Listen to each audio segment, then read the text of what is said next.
So, liebe Freunde, heute wollen wir euch mal zeigen, wie man ganz schnell einen Bogen bauen kann. Nur ich weiß, also ganze Ding, wir bauen keinen richtigen Bogen. Richtige Bogen könnten wir auch bauen, aber das würde da nicht so schnell gehen. Wir wollen hier sowas für einen kleinen Kinderbogen bauen. Dafür benutzen wir als Material das bei mir im Garten reichlich wachsende Material, und zwar ist das Weide. Ich habe hier eine Kopfweide im Garten stehen, die muss jedes Jahr geschnitten werden und da fallen immer diese Zweige an, werden dann geerntet, liegen rum, und ich habe hier mal einen schon vorbereitet, der ist also etwa auf die Länge geschnitten, die wir brauchen. Das ist etwas mehr als 1 Meter, 1,20 Meter etwa. Ihr seht, so, die Äste haben den großen Nachteil, dass die nicht gleichmäßig wachsen. Der ist zwar einigermaßen gerade, aber der ist unten dicker als vorne. Und deshalb würde er sich unterschiedlich biegen. Dort, wo er dünner ist, biegt er sich mehr als dort, wo er dicker ist. Deshalb ist die erste Aufgabe, wir müssen an beiden Enden gleich dick werden. So, guckt man sich das mal an. Hier ist schon natürlich ein Bauch da. Das ist immer die Seite, die zum Körper ist, der Bauch. Und die andere Seite ist der Rücken. Den Rücken lassen wir so, wie er ist. Da gehen wir auch gar nicht an die Borke ran, die lassen wir drauf. Hier die Borke, die hier noch drauf ist, die wirkt als Bruchschutz, wie ein Backing. Vorne müssen wir natürlich abarbeiten und deshalb kennzeichnen wir uns das gleich mal. Also ab hier muss es etwa losgehen. Da nehme ich mal ein bisschen von der Rinde ab. Dann weiß ich, wo ich abschneiden muss. So, das ist so etwa das, was ich abschneiden muss. Jetzt arbeite ich hier runter, und zwar so runter, dass es hin zum Ende genauso dick wird wie auf der anderen Seite. Spaten abheben. Ihr seht, man braucht da kein großes Werkzeug, da reicht ein gutes Taschenmesser, reicht schon aus, um das zu schneiden. Ja. Jetzt haben wir an der Seite schon etwa die Höhe. Jetzt muss es an den Seiten noch runtergearbeitet werden, damit es dort also auch ein bisschen dünner wird.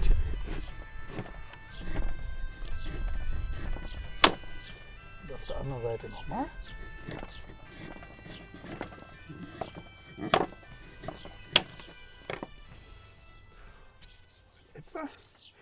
Jetzt runden wir hier am Bauch nochmal die Kante ab.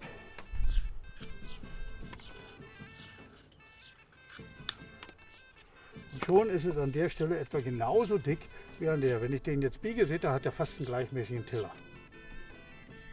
Seht ihr das hier? Gleichmäßig gebogen, das ist wichtig.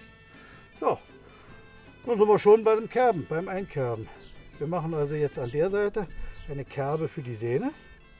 Deshalb wird schräg eingeschnitten und gerade. Seht ihr das? Wir versuchen dabei, den Rücken nicht zu verletzen.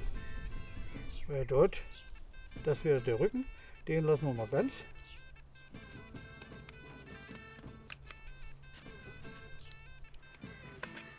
Und hier haben wir die zweite Kerbe schon drin. Ne?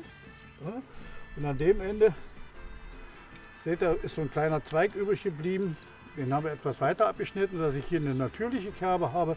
Das reicht uns. Ich kerbe hier oben nur noch mal ein. Ihr werdet gleich sehen, warum. Wir wollen hier einen kleinen Trick machen, was die Sehne betrifft. So, und schon ist er fertig, der Bogen. Ja, nicht ganz, fehlt hier noch die Sehne, sonst können wir ja gar nicht schießen. Also, zur Sehne, da gibt es wieder verschiedenste Möglichkeiten. Man kann gewachste Schnur nehmen, man kann ganz teuren Garn nehmen oder man geht einfach in den Laden und kauft sich ein bisschen Paketband. Das habe ich noch vorbereitet. Hier ist also ganz normales Paketband. Dieses Paketband hält auf dem Strang 31 Kilo Zugkraft. So viel werden wir mit dem kleinen Bogen nie erreichen. Wir machen uns jetzt auf einer Seite eine Schlaufe, indem wir einfach einen Schnaufenknoten machen, das kennt jeder. So. Und diese Schlaufe hängen wir jetzt schon mal hier auf die Seite ein, auf die wir die Kerbe gemacht haben. So, fertig. Jetzt spannen wir den Bogen und ziehen hier oben über diese Kerbe, die wir hier oben rein gemacht haben, die Schnur rein. Seht ihr das? So, jetzt können wir hier einfach abbinden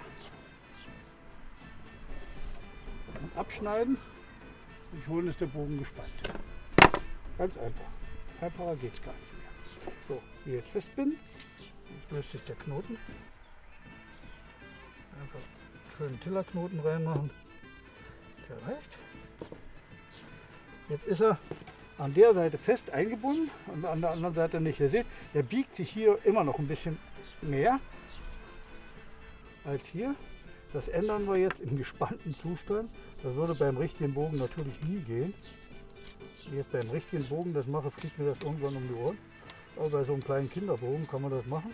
Indem ich jetzt hier an der Stelle, wo er sich weniger biegt, ein bisschen Material wegnehme und schon biegt er sich gleichmäßig. Seht ihr das? Jetzt spanne, funktioniert. Warum jetzt hier oben die Schlaufe? Das ist einfach der Trick. Wenn ich jetzt aufdrücke und das runter mache, ist der Bogen so entspannt. Entspannt, aufspannen, ganz einfach drücken und oben einrasten, gespannt.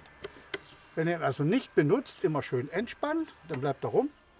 Und ich habe hier bei mir zu Hause einen Kinderbogen liegen, der liegt jetzt schon seit 3 Jahren und funktioniert immer noch. So, jetzt brauchen wir natürlich noch einen Pfeil. Pfeil wäre wieder so und wir können damit schießen. Wie bauen wir? Ja, nun hat ja nicht jeder gleich einen fertigen Pfeil zu Hause, also zeige ich euch, wie man schnell einen Pfeil baut. So, dazu räumen wir mal kurz um.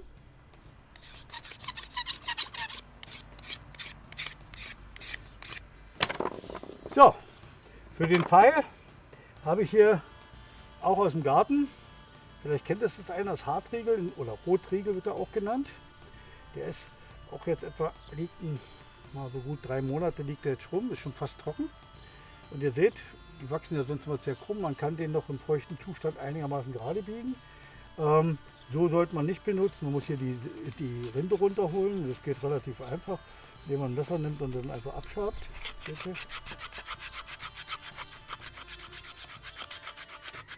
Wird auch schön heiß, gut glatt.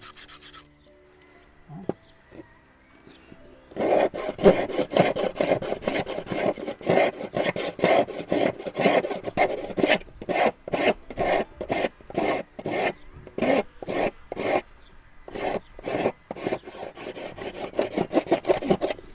Geht also so runter, am Ende sieht es dann so aus. Und damit er richtig glatt wird, gibt es dann noch mal ein bisschen Schmirgelpapier. Hier, so, da drüber gezogen, so gemacht, dass er da drüber rutscht. Ihr seht, hier sind manchmal so ein paar kleine Kanten dran, wo die Zweige raus waren. Da muss man aufpassen, ein bisschen rüberschmirgeln, weil könnte ja über die Hand rutschen. Und dann könnte man sich dann Splitter einreißen, das soll ja nicht sein. Also machen wir das so fertig. So. Vom Gewicht her ist er hier natürlich etwas dicker als hier vorne. Man kann so rumschießen, aber dann haben wir hier natürlich wenig Platz für die Fletschen und auch für die Kerbe. Also machen wir das auf der anderen Seite. Auch hier, wie bei der Armbrust, spalten wir einfach das Material auf. Schneiden uns wieder aus Stoff eine Fletsche.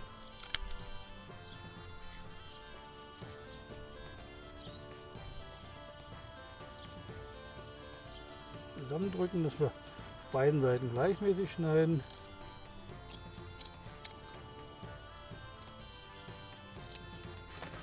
So, dann ist die Fletsche fertig. Und so kleine Kanten hat, das kann man natürlich mal auskorrigieren.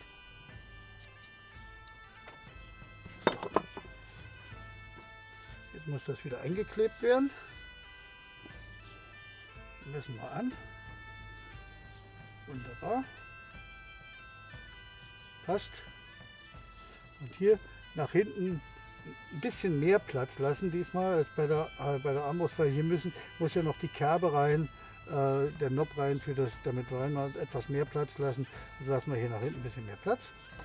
Brauchen wieder etwas Leim.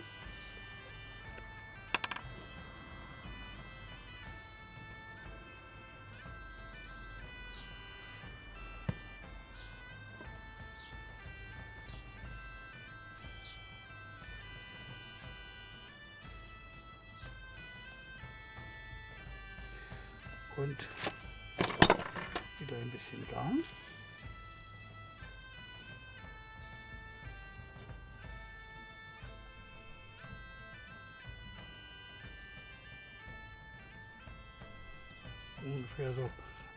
bis 10 mm nach vorne.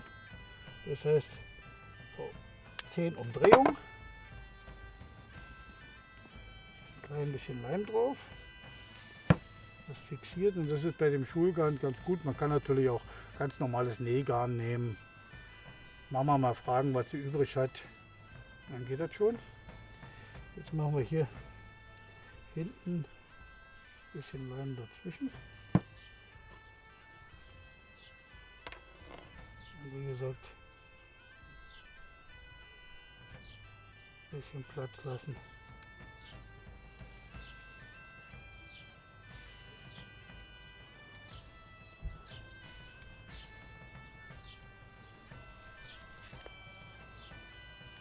Für den Nopp einmal ab. Ihr seht, hier kommt der Leim raus. Den Leim, der herauskommt aus der Kerbe, den kann ich dann gleich dazu benutzen, das festzukleben. Schon ist der Pfeil so gut wie fertig. Jetzt heißt es noch einkerben. Wir wollen ihn so haben, also müssen wir links und rechts eine Kerbe reinschneiden. Das können wir erstmal mit dem Taschenmesser machen, wieder vorschneiden. Einkerben.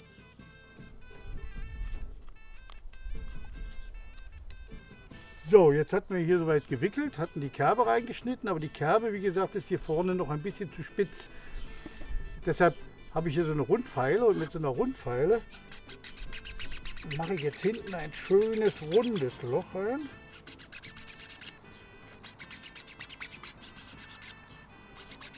Und mache die Kanten ein bisschen ab, damit also die scharfen Kanten des Nopps nicht die Sehne zerstören können.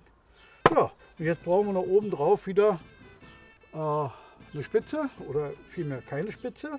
Und dazu müssen wir wieder einen Korken benutzen. Wir haben noch einen Korken vorbereitet hier, der kommt hier rein. Seht ihr, Korken steckt und schon ist der Pfeil fertig. Wieder Pfeil fertig mit Korken. Und wir müssen ausprobieren, ob er funktioniert. So war unser neuer Bogen, das ist der neue Bogen. Hier haben wir fertig. Wir legen den Pfeil auf. Und fertig und ab geht's nach oben, über den Baum, durch den Garten und unten ist er wieder. Funktioniert. Ja, das war also unser Basteltipp für heute. Wer mehr wissen will, kann mich jederzeit im Museum in Bernau besuchen. Vorher anmelden ist besser, ich bin ja nicht immer da und dann helfe ich euch gerne auch bei anderen Sachen. Bis dann und tschüss.